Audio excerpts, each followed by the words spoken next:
Pada saat kalian melakukan sebuah penelitian dan kalian kemudian merumuskan sebuah dugaan sementara terhadap hasil penelitian tersebut, itu merupakan contoh dari hipotesis. Nah, pada video kali ini, bersama saya Iwan Agustimas Anggara, kita akan bersama-sama membahas mengenai hipotesis. Nah, kita mulai yang pertama dari apa itu hipotesis. Hipotesis merupakan sebuah jawaban atau simpulan sementara yang kebenarannya perlu diuji atau kita buktikan melalui data empiris yang ada di lapangan. Adapun jenis-jenis hipotesis dapat kita kelompokkan menjadi dua. Yang pertama yaitu hipotesis perbedaan, dan yang kedua adalah hipotesis korelasi atau mengenai hubungan. Hipotesis perbedaan terdiri atas hipotesis nol dan hipotesis alternatif, di mana hipotesis nol merupakan sebuah hipotesis yang menyatakan tidak ada perbedaan yang signifikan antara dua variabel. Kemudian yang kedua, yaitu hipotesis alternatif. Nah, hipotesis alternatif ini dibedakan kembali menjadi dua, yaitu hipotesis alternatif berarah dan hipotesis alternatif tidak berarah. Contohnya seperti ini.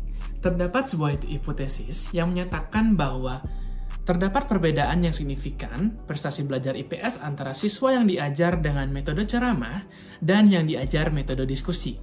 Nah, hipotesis ini merupakan contoh dari hipotesis tak berarah. Artinya, tidak terdapat ketegasan mana metode belajar yang lebih baik, lebih tinggi, lebih efektif, dan sebagainya. Sedangkan, apabila kita tambahkan, terdapat perbedaan yang signifikan prestasi belajar IPS antara siswa yang diajar dengan metode ceramah dan yang diajar metode diskusi, dan yang diajar dengan metode diskusi lebih baik daripada metode ceramah. Nah, hal ini merupakan contoh dari hipotesis alternatif berarah. Yang kedua adalah hipotesis korelasi. Terdapat 4 jenis hipotesis korelasi.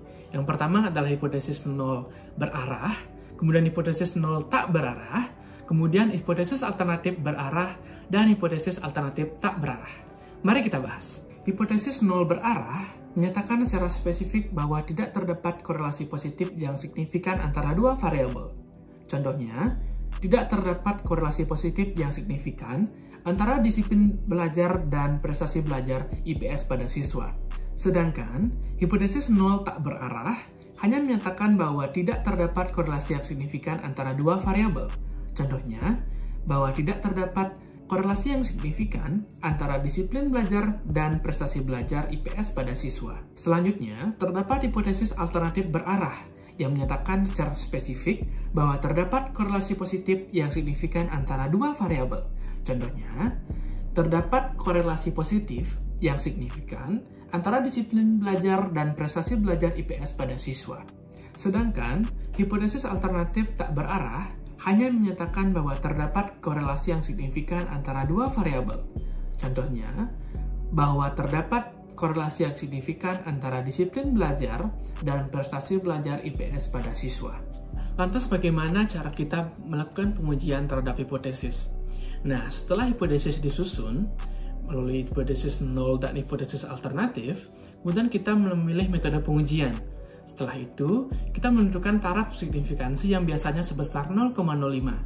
Kemudian kita melakukan pengumpulan data, analisis data atau uji statistik.